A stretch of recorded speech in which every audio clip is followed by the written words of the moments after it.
You're like a circle that floats around me, keeping me safe and sound. And when I fall, you tied a rope to me. You're blessing me every day. I was down with an illusion, like a sparrow with broken wings. But now I shine with your reflection on me. I'm getting back up on my feet. That you showed up was written in my palm. You are a statement, explode like a bomb. I get to push myself to victory. You make me winner. You cut me loose and set me free. You make me win in every way. You showed me how to spread my wings. Good morning. Welcome to Beautiful Morning and Merry Christmas to everyone. My name is Jimmy Dancy. I'm the proud mayor of this wonderful town of Lufton. I have with me this morning my best friend. Tell everybody your name. Jackson. And tell everybody how old you are. 4. He's 4, and we wish everyone a very Merry Christmas. As you can see, it's going to be kind of a theme this morning. We're going to talk about that, but we're also going to talk about some other things that we think might be interesting to you.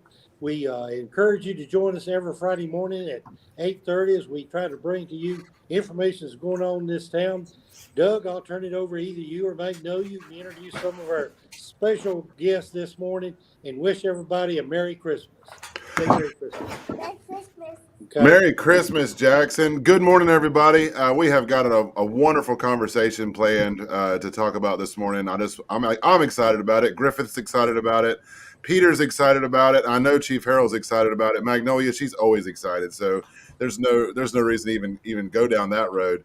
But today we are talking about volunteer fire service, the Rutherton Fire Department, and kind of what it means to operate the Rutherton Fire Department, and maybe a little bit more about what it means as it is a combination fire department, and why it's so important for community members like Peter, who's graciously joined us this morning as a volunteer to volunteer at the Rutherton Fire Department. So good morning, everyone. Like I said, everybody knows Magnolia. Everybody knows Griffith the Elf. Hopefully you're well aware of Chief Brandon Harrell from the fire department. But I do want to introduce a guest, Peter Saran. Peter is the pastor at Southern Baptist Church for his full-time gig, as we call it in the fire service. But he is also was a career firefighter in Virginia, and he could talk more about his transition into the ministry. But he has stayed on as a member and stayed in the fire service with the Rutherton Fire Department. I'm not going to steal all of his story and thunder, but Peter, thank you for joining us this morning. Before we go into that, Chief, can you kind of give us a rundown of, the department itself and what it means to be a combination department and kind of how the department is set up as the Rutherton Fire Department? Sure. So also I'll mention Peter came to us to join the fire department, but we also made him our chaplain. So he also serves as the chaplain of the fire department. So we're very thankful for that. So there's many positions inside the fire department, and definitely probably one for you if you're interested. But so Rutherton's a combination department, meaning we have career and volunteer staff, and some of those are part-time as well. When the career guys are off and girls, that we have fill-in that work part-time to fill their space on the truck.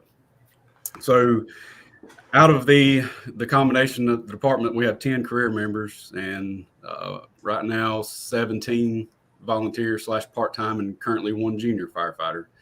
So the career staff works 24/7, so someone's always here, and we rely on our volunteer staff to up our staffing when emergencies do happen. So any fires, bad wrecks, major emergencies, that we supplement our career staff with our volunteer staff. Very good. And Magnolia is obviously one of our volunteer firefighters as well, and she is kind of going through the process now, and I think she's going to show you maybe some awards she achieved earlier this week at your annual banquet. But Magnolia, talk to us about, your experience from the training side. So one of the things, especially here in North Carolina, there's really not a big designation between career firefighter and volunteer firefighter when it comes to training and certifications. It's really, you kind of pull that nomenclature away of career or volunteer because you have to achieve the same level of certifications irregardless of how you are serving. So talk to us about your experience and how that's been, and kind of your year this year. Well, it's been extremely busy from the very beginning. I started taking classes in January, and it's been 2 nights a week, and then like every other Saturday or a Saturday a month, just training and figuring out how to be a firefighter and like what to do in like the worst of the worst situations. So, but it's also been a little bit different for me because like I have never seen myself as a firefighter, but I still went and I learned, and I thought it was the coolest thing in the entire world. But it's really cool that I get to go out and do something or do the same things that like career firefighters get to do. So like, I don't know, that was just really cool to me. So, but it's been a long journey. But like looking back on it, like I get to say I did that, like I accomplished that. And I think that's like, I don't know, one of the biggest achievements I've ever had in my life. So. Yeah, I can think back. I can think back through the times when I had joined. I joined at another department in another city when I was living there, and kind of the same experience. Tuesday, I remember vividly Tuesdays and Thursday nights of trainings and Saturdays going through trainings, and it definitely is a sense of pride and accomplishment. When you reach your goals. So. But Peter, you have a little bit different story. Like I said, kind of in your intro, you were a career firefighter in Virginia, and obviously the Lord called on your life. And so you've had a big transition. So talk to us about maybe your time as you kind of bring the gamut of both career firefighter and volunteer. So tell us a little about your experience, maybe from Virginia, and then how that's translated down here when you guys moved into North Carolina and you took over kind of your full-time, like I said, your full-time gig at Southern Baptist. Yeah. So I'm third generation in the fire service. My grandfather was a fire chief. My father was a fire chief. In fact, he and my mother are still very much involved in a local fire department back home. My sister is a volunteer in Virginia. So it's kind of in the blood, and it runs in the family. When I was 16, I signed up, as soon as I was able to join back home as a volunteer. And that kind of just smoothly led into a job. It isn't quite the way you described it, because I always was doing both ministry and in the fire service.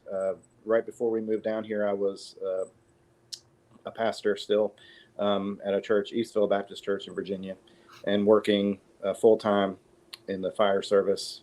This is a match made in heaven here at Southern, because I'm able to have that as my full-time occupation now in the ministry. But it's still important to me to be involved in the fire department.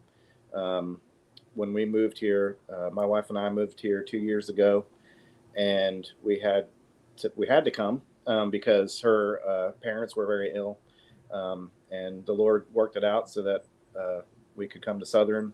And but I knew that I needed to find a community, to find people, that I could relate to. I love my church family, but I also wanted to be involved in the community too. So my natural instinct was to go to the fire department, and I have to say that the Rutherfordton Fire Department is probably one of the most welcoming group of individuals. As far as I just kind of walked in, and I think I walked in on, and I'm making this up, but I think I walked in on a Wednesday, and they said, "Hey, we're having an event like Friday. You want to this event?" And it was the push in for Squad 26, and it was like off to the races from that. It's like, "Hey, we're having a Christmas party. You should come to the Christmas party." And but with I've been very impressed with the commitment to training. I've been very impressed with the sense of family that's in the department, and the way that the department really does watch out for one another. I kind of feel like, I mean, I try to do as much as I can, but I really feel like in some ways the department has meant more for me than I've been able to do for them. So it's really been a blessing. I really think that if somebody's looking for, I mean, it's not a social club, obviously, but if you're looking for community, if you're looking for, as Magnolia was talking about, that sense of accomplishment, you know, that you're doing something that's really good for you and for the community, you can't do any better, you know, than the fire department. Yeah, and that's kind of the challenge now is, I was talking to Chief Harrell earlier in the week about, the North Carolina Association of Fire Chiefs has really kind of banded together to really address and try to innovatively think of ways to bring back the fire service as a way to give back to your community. And Chief, I know you know some of those statistics, or at least some summation of those of, one of the things that kind of resonated with me before I turn it over to you is like over 90% of the fire departments in North Carolina have volunteerism associated with it.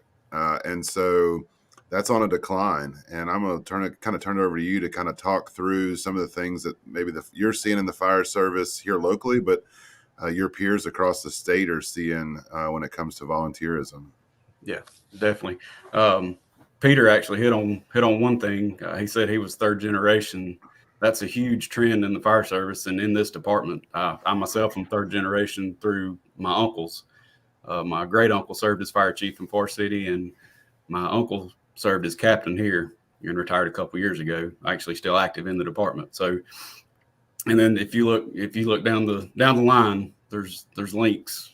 Our assistant chief, he's got 2 sons in it. His brother's in it. His dad was in it. Just going down the line. So that's definitely it's a family bond and a family thing, and you're always welcome into the family, even if you may be first generation. So in the case Magnolia, I'm assuming you're first generation, so she's kicking it off for her family. But going back to some of those numbers, Doug mentioned that 90% of North Carolina fire departments are either all volunteer or mostly volunteer. That number is steadily declining by 11 to 12% annually. And that's a big issue. Not all municipalities and counties can afford to have fully career staffed fire departments, and we rely on volunteers to up that staffing. So let's see, 72% of the state's firefighters are volunteers. I pulled some numbers for you just to discuss, and just to give an average of savings. If you look at the savings that volunteer firefighters save their communities, you're looking at about $45,000 per volunteer firefighter. So that's huge across the state when you're looking at counties and municipalities. There are around 1,300 fire departments in North Carolina, and out of those, there's almost 34,000 volunteer firefighters and only 16,500 career members. So just you look at those numbers, and it's definitely a much needed service to our communities. And I think one of the biggest things that I've learned this year is that there is a job for everybody in the fire service. Like, you don't have to gear up and go inside, like go running inside of a burning building. Like, there are plenty of jobs for everybody there. Like, we also do like fire and life safety. So we get to like educate the public about, like, hey, don't leave a burning candle with your cats or something like that. Like, there's so much to learn, and there's so much to do in the fire service other than just running into burning buildings. Right. I couldn't say that well enough. Peter said it, with him being the chaplain, everybody brings something to the table. And, Chief, yeah, it's the fire department, but I mean, what are we responding to from like a structure fire? When people think about fire department, they think of the house on fire, flames coming through the window and us running inside to save somebody. I mean, we're talking maybe 2 or 3 of those a year. When it comes to somewhere around room and contents kind of fire, somewhere around 5% of our call volume. Yeah. So you're looking we usually have around 50 or so fire-related incidents annually. So we provide, we strive on service to our community. So anything we can do that to help our community. So, Swiftwater is a big thing. In the last couple of years, we've had some major events with Swiftwater. So we've upped our Swiftwater coverage. We've got some more Swiftwater technicians on our department, rope technicians. We do rope rescues. So there's a whole gamut of, avenues that happen within inside the fire service.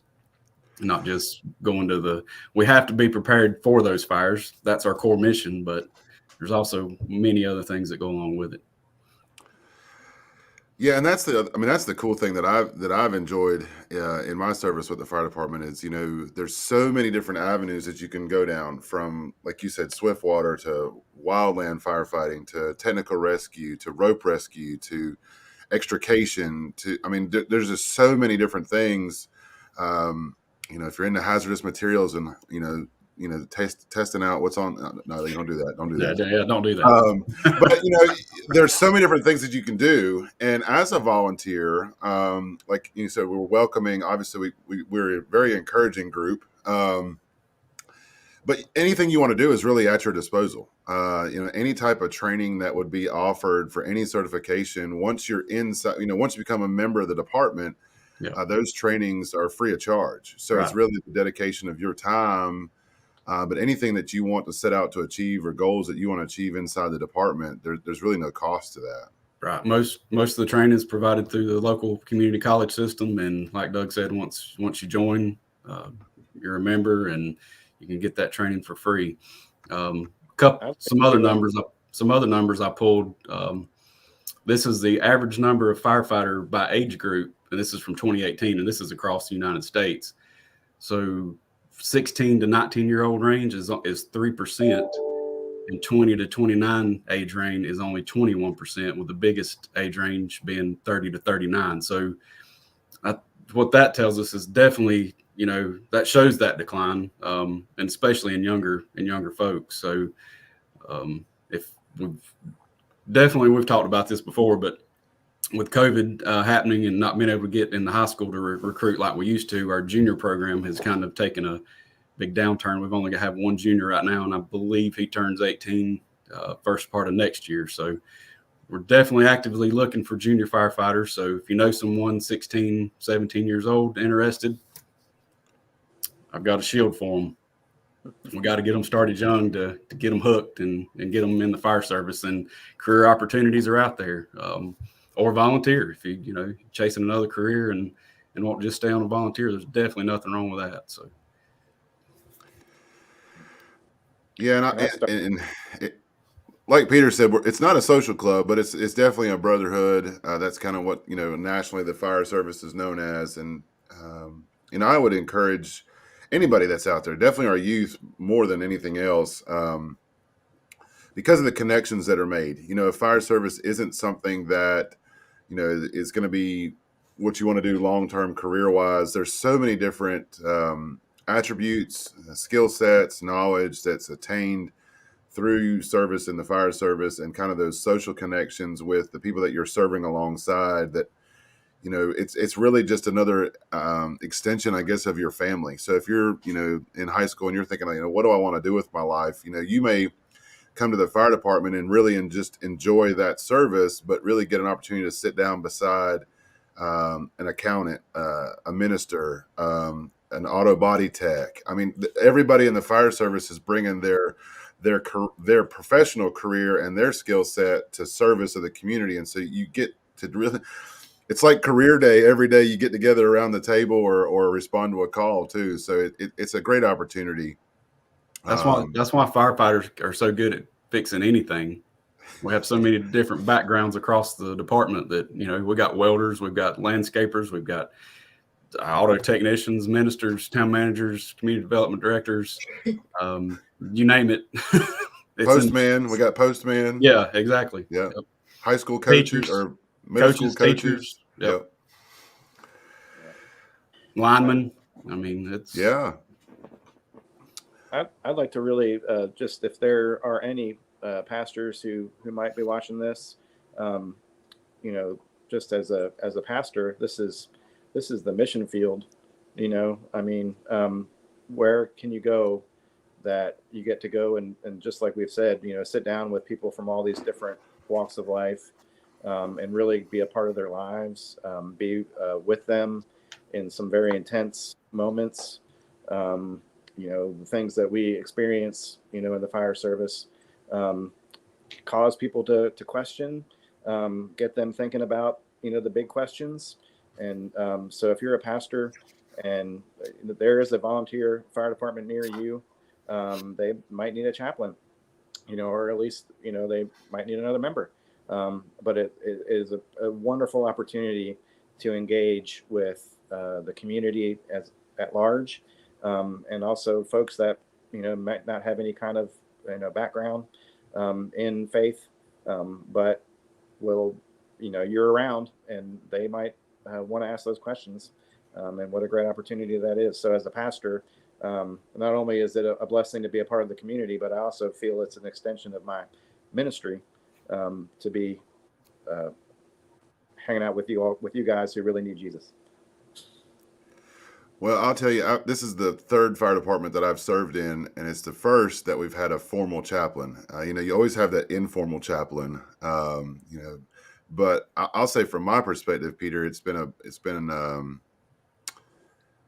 I think a blessing is maybe an overused word there. It's personally a relief. I think a sense of calm and peace to know that you're there, especially when we have really difficult calls or really difficult scenes that we're dealing with, to know that, you're there as a resource. But Peter has also kind of really embraced, Bible study and weekly Bible study with us at the fire department. And so I just want to say thank you. And you're right. I mean, just having somebody that kind of a shoulder to cry on or a shoulder to lean to from the ministry service as we're serving, sometimes we forget that, those emotions of that scene translate to those that have responded to it. So, the thing with the fire department is we're responding to your worst day on what was supposed to be our best day. And sometimes your worst day turns into our worst day too. And we share that pain. So it's really great to have a chaplain on our team. So thank you, Peter. Anytime.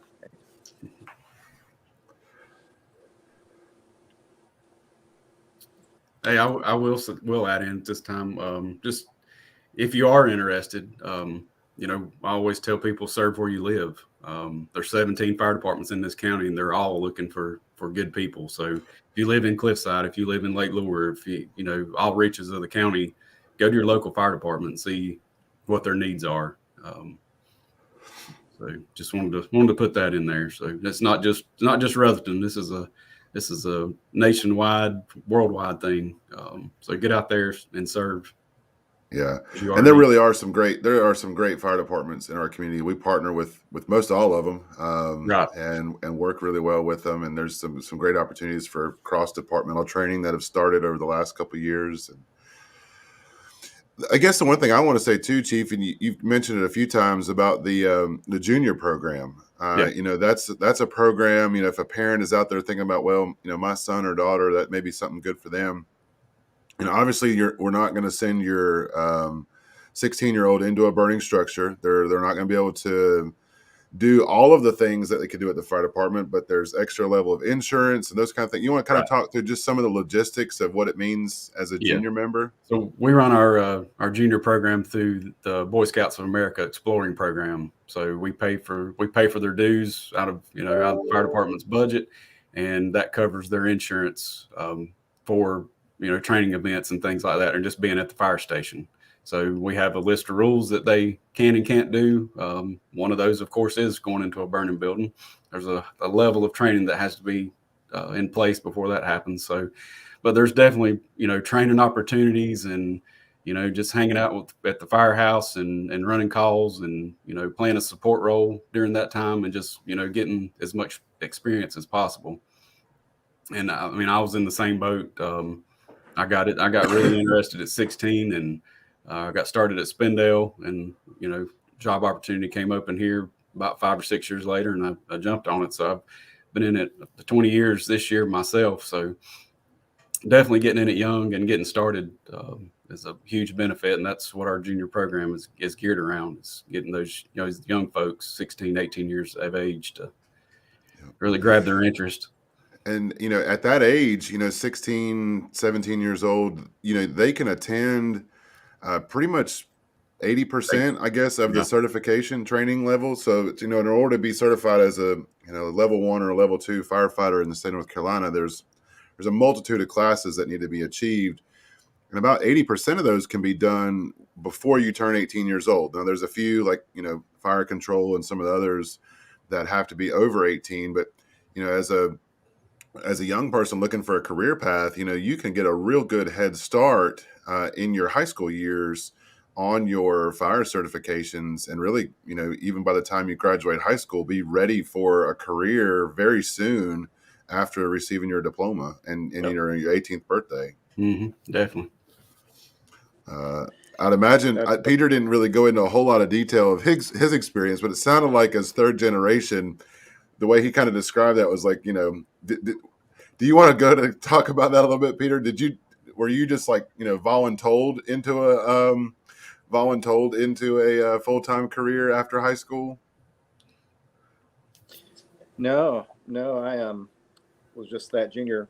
I started out as a junior. Actually, I was like 12 years, riding my bike down to the firehouse and helping to wash trucks, and I just loved it.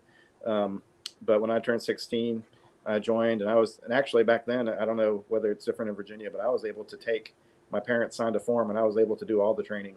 So by the time I was 18, I was, back then it was firefighter 3 that you were certified up to. And so it was just, so meaningful to be able to have that experience, in high school when you're so, you're trying to figure out who you are and all that kind of stuff. I was able to do all that, in the fire department, and really challenge myself, do some really cool things. And it was great. It just kind of morphed into a career that, I was, like I said, I've always also kind of been in the ministry, and and needing to kind of supplement that income, it was just natural. Hey, I have these certifications, I have these skills, I enjoy the job, I love the people, so I can do both. It was great. So yeah, that's just kind of how it happened. So, I definitely want to take an opportunity to thank all of our volunteers at the Rutherford Fire Department. It's like the chief said, we're kind of a supplement to the full-time staff, but really without our volunteers here in Rutherford and across Rutherford County, from all the other 16 fire departments, 17 total in the county, we wouldn't be able to do what we do in the fire service to respond, at your moment of need without volunteers. The town staffs, 2 to 3, sometimes 4 or 5, depending on what day and shift and time it is at the station. But, in a true structure fire response, 2 to 3 folks is not really adequate. And I'd say that out loud to anybody, but, you really need a team of people to do all of the duties and tasks on a fire scene or some type of emergency scene. So everybody brings a talent. And if you feel like, you're looking into 2022, looking for a way to serve, starting to look at those New Year's resolutions. Like Peter said, we're a welcoming group. Pop in, see Chief Harrell, see, Chief Samuel, Chief Craig. Somebody will take you under their wing, take you for a station tour, and get you hooked. Yep. Yeah, there's always someone here. We've got guys and gals on shift 24/7. So, and where is here? 144 North Mitchell Street. So if you're familiar with Copper Penny, just walk up this bank right behind it and you'll be there. Awesome. Kind of a steep walk, but you can do it. Yeah, it's a steep walk. We make it at least once a week. Yeah. It's not bad. We even have a path mode through there. All right, let's do a quick roundtable. Let's start with maybe most favorite thing about serving in the fire service. Magnolia? Okay. Oh gosh. So this is going to sound really bad, but the firefighters make the best food ever. Like I've never had the baked, what does he call it? Baked spaghetti that 5-0 makes. Five-O's baked sketty. Yeah, like it is famous. It should be a Rutherford County staple, but I love the food that is associated with the fire service, but also serving, helping the community, but also the foods. All right, Peter. For me, it's the community, the family atmosphere, being able to be associated with these folks and do life together. It's good. I'm going to save you for last, Chief. I'll say for me, it's the, I said before, kind of the brotherhood. To me, I think it's the practical jokes. The behind the scenes, so the inside Rutherfordton jokes that we kind of pull with each other. And a lot of that is like just to break tension or to break, the silence of trauma or the things they're experiencing. So the jokes are kind of the way that in every department I've been with, that's kind of the way it is. But I love the interdepartmental things inside Rutherton, but I love the fact that when we have multi-agency calls that we're able to kind of to see folks from Spindale and Forest City and Hudlow and SDO and Sandy Mush and like all of our surrounding agencies and kind of cut up with them too. So I'll just say before I transition it to you, I appreciate Chief Hamrick Chief Hamrick and his love for Rutherton. So. Oh, definitely. Yeah, definitely. I'd have to say my big thing really boils down to service. That's the biggest part of it. I wouldn't be doing what I'm doing today if it wasn't for a mission to serve. And brotherhood goes right along with it. That just helps make it through each day. Having a good team, solid firefighters that just go to work and get the job done. That's what it's all about. And serving our community. We're here for them. That's kind of our motto. All right, we'll do one more, and this will be if you're looking to volunteer, maybe new to the fire service, you may not get this question. You can Google it. If you've been a volunteer firefighter, a career firefighter, you'll understand this one. So, Magnolia, ladder or engine? Engine. Peter. Yeah, engine. I've always been an engine guy. I'm totally engine backseat. Water always wins. Water wins. Well, thank you, everybody. Truck guys clear up too much stuff. Yeah. This is true. But the inside joke for me is I always get stuck with the truck because it's what's left at the station to respond. So yeah. Just tell Captain Boone I'll be there. That's right. I guess last thing I'll offer is kind of going around the table. For Chief Harrell and for Peter, you guys are third generation guys in the fire service. But I guess I kind of want to go around the table as we kind of close out. Is maybe something or somebody that is meaningful to you in your career. Who was what made you have that impact? If there's a person you want to thank or people you want to thank for your service, and I'll start with you, the Chief Harrell, this time. We'll just kind of go around, and I know everybody's got somebody that it's kind of pulled them under their wing over the time, and so we'll just use this opportunity to thank them as we close out. I've had many, but I would have to say the one that threw me into the flames would be my uncle, Captain Brian Harrell, that retired from here. I remember being at my grandmother's on Sunday afternoon, eating lunch and maybe playing a game of ball in the backyard, and a fire call come out. And, hey, we want to ride with me? And hop in the truck and ride with him. And that's just stuck with me, that when the community needs you, hop in the truck and go. And I'd have to say overall, he's definitely been the one that kind of took me under his wing and got me going. Awesome. We'll let the third generation guys go first, Magnolia. So go ahead, Peter. Well, for me, it was my dad.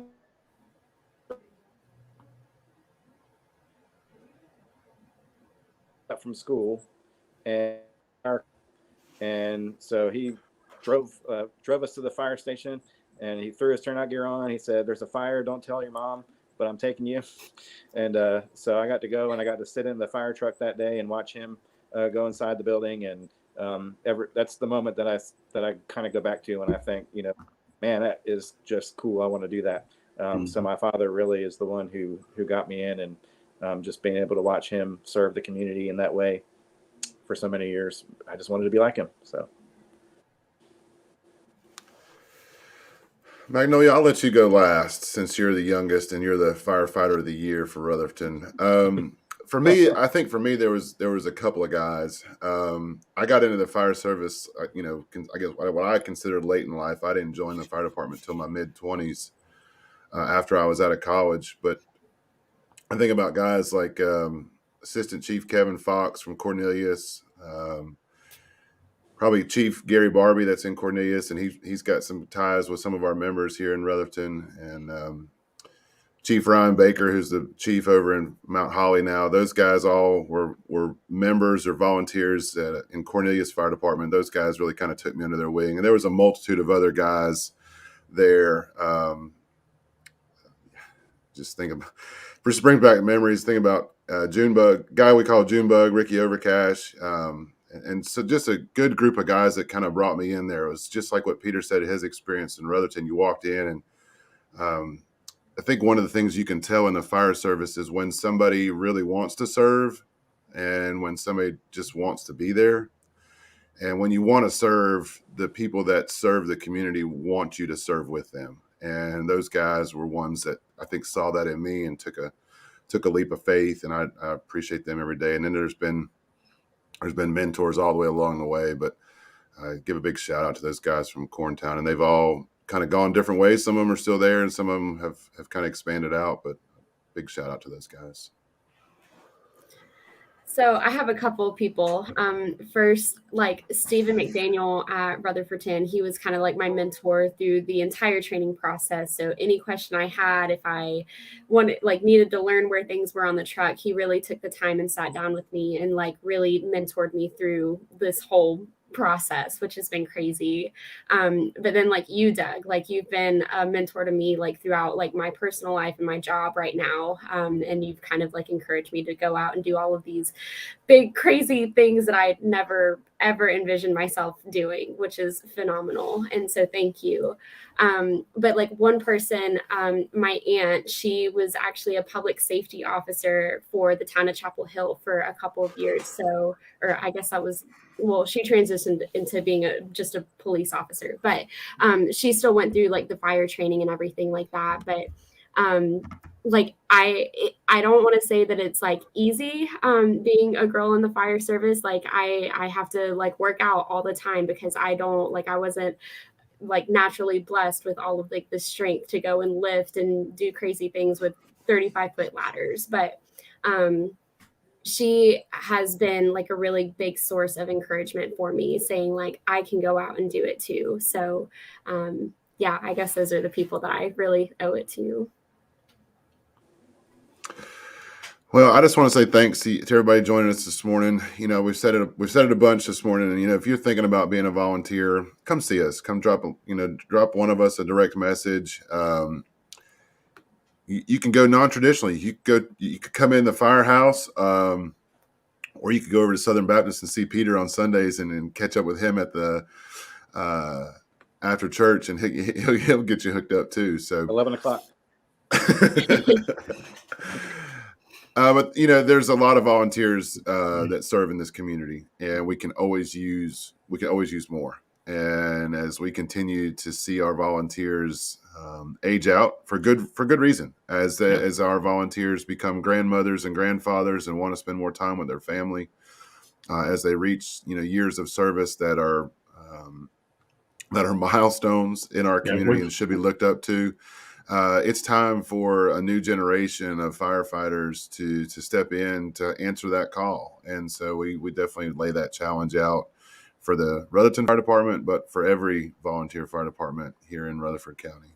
Yeah. Yeah, we've got, since you mentioned that, Doug, we've got two members here that one's almost about ready to hit 50 years of service and another one right behind him. So, I mean, they've definitely dedicated most of their lives to serving. And you're right, we've got, most people look at it as about a 20-year service, because you can retire with a pension out of the volunteer fire service at 20 years, and you will draw it's a small check, but a decent check at age 55. But we have 8 members right now that are over the 20-year mark, so we could definitely use some young folks coming in.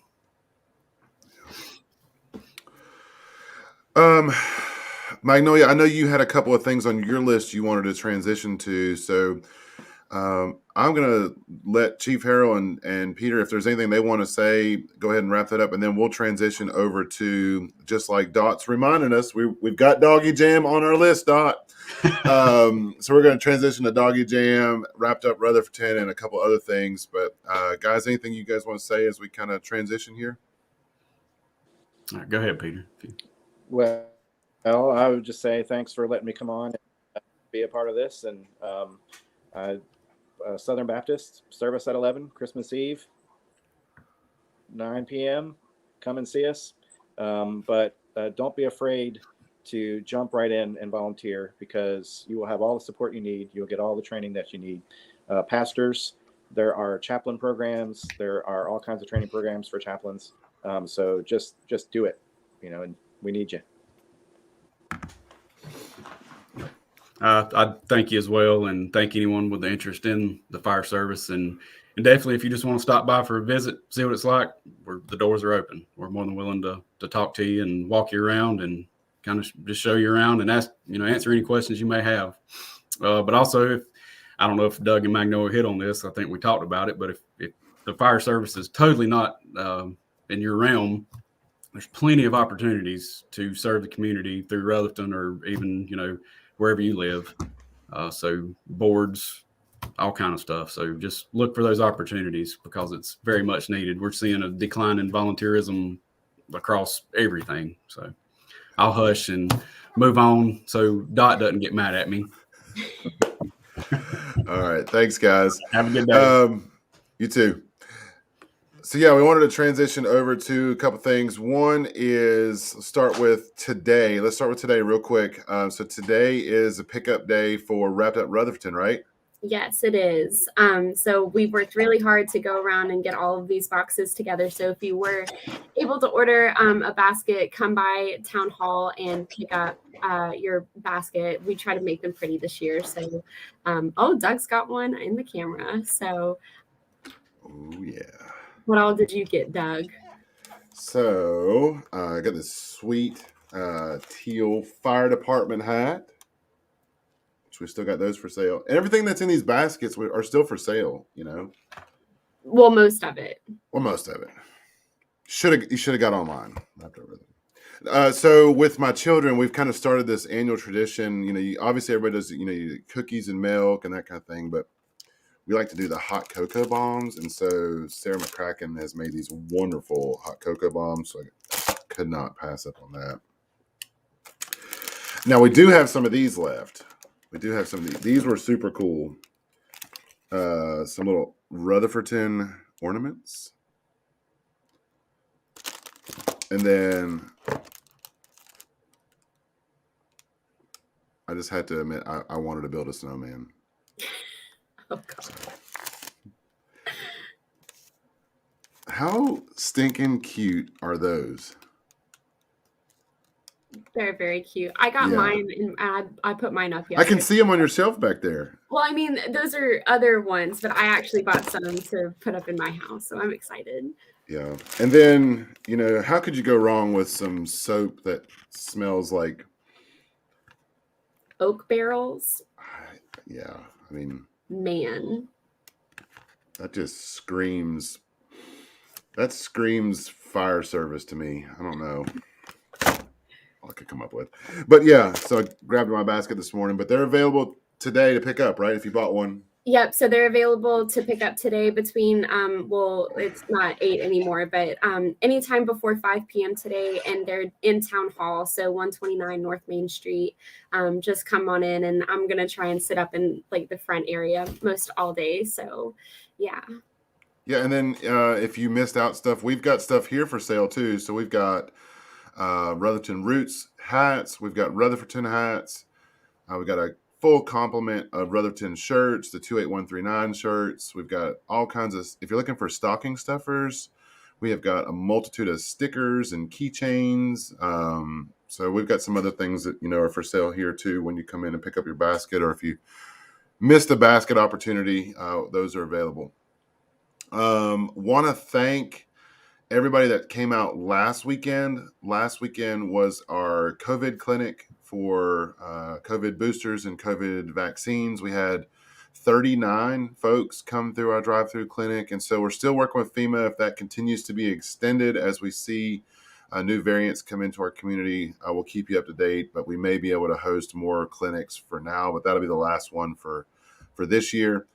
Make sure you're watching Rutherford County Emergency Management on Facebook, as they are hosting multitudes of testing sites, drive-through testing sites, and drive-through vaccines at the senior center. So just kind of watch out for them as they take that over through the rest of the year.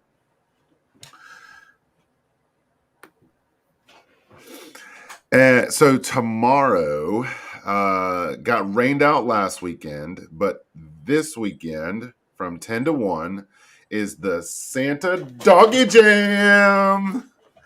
We want to thank the Abrams family for putting this together over at Marshall Park, but this is going to be a fun time. So Santa's going to be there.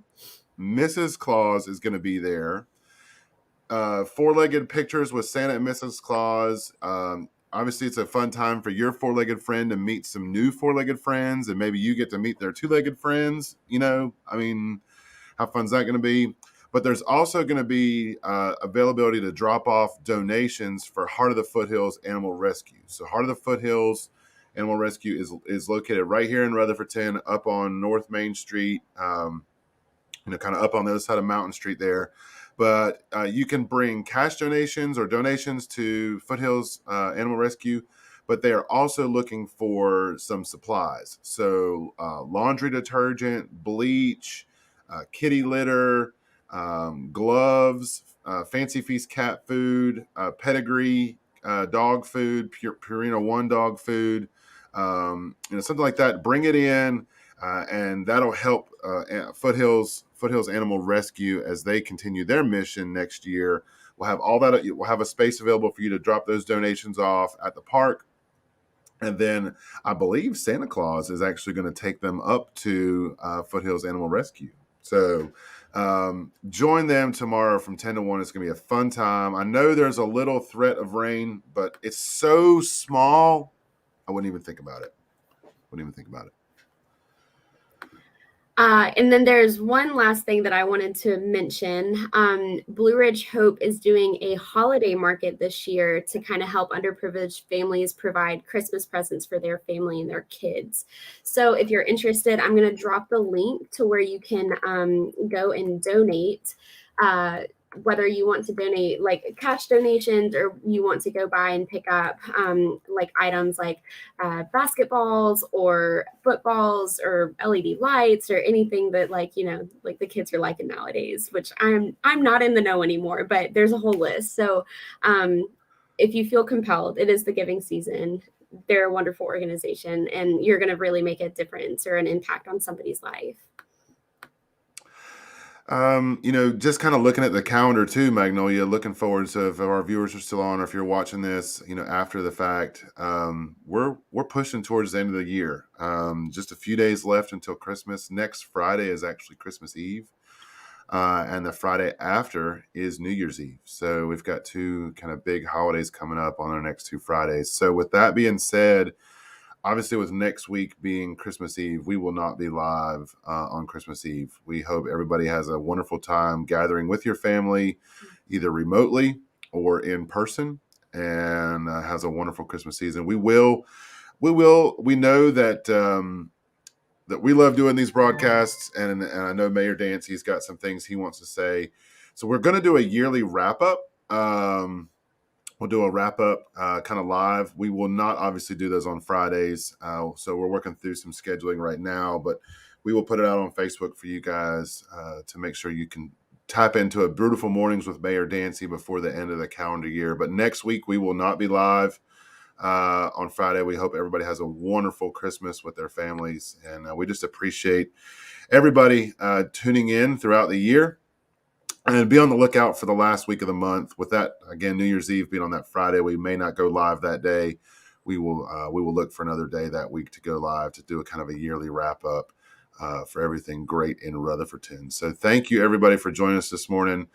Definitely come check us out at the fire department. Like the chief said, we can come do a ride along.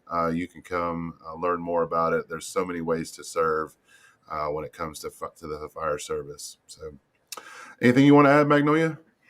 Just to echo what Chief Harrell said earlier, if firefighting is not your thing, we definitely have other avenues to where you can get out and volunteer. I know that there may be some openings on some board and committees, so where you could actually kind of steer the town in different directions depending on where you end up. And then Ruffton Roots is always accepting volunteers. We're a little slow right now just because, it's a little cold outside, except for today. It's warm, but it's okay. But whenever we get back into like the growing season, we will absolutely love for people to come and join us and grow food with us and donate with us and everything like that. So there's always something, I promise. Yeah, just drop us a line and we'll be glad to hook you up. Or we'll drop a link in here too. If you go on our website under boards and committees, there's a link. There's a little description of all the boards and committees for the town. And there's actually an application. It's a very simple application. It's more like, what's your name and your phone number so we can call you back. But you can check on there, what boards and committees you're interested in. And then what we will do is we typically pass those off to the chairman of that board or committee or the chairwoman of that board and committee. And then they can give you a call and they can talk to you about, serving on that board and committee and their experience, and then kind of work through which ones you'd like to serve on. So it's a great opportunity. Just thank you. Magnolia's already dropped the link there. So you can learn more about all of the ways to serve in the community. So with that, I just want to say Merry Christmas to everybody. I hope you have a wonderful week next week, full of family cheer. Do not forget to start some new family traditions. Hopefully Kiwanis Park has been a new family tradition for you. The walk along the Purple Martin Greenway. Huge shout out to our Public Works Department for the work that they have done to get the town looking so great for the holiday season. And we hope that you are finding ways to enjoy that with your family. If you do that, tag us in your photos, tag us in what you're doing, because we want to be able to spread that cheer throughout the entire community of new ways to create some family traditions. So with that, Merry Christmas, everybody. Merry Christmas. You're like a circle that floats around me, keeping me safe and sound. And when I fall, you tied a rope to me. You're blessing me every day. I was down with an illusion, like a sparrow with broken wings. But now I shine with your reflection on me. I'm getting back up on my feet.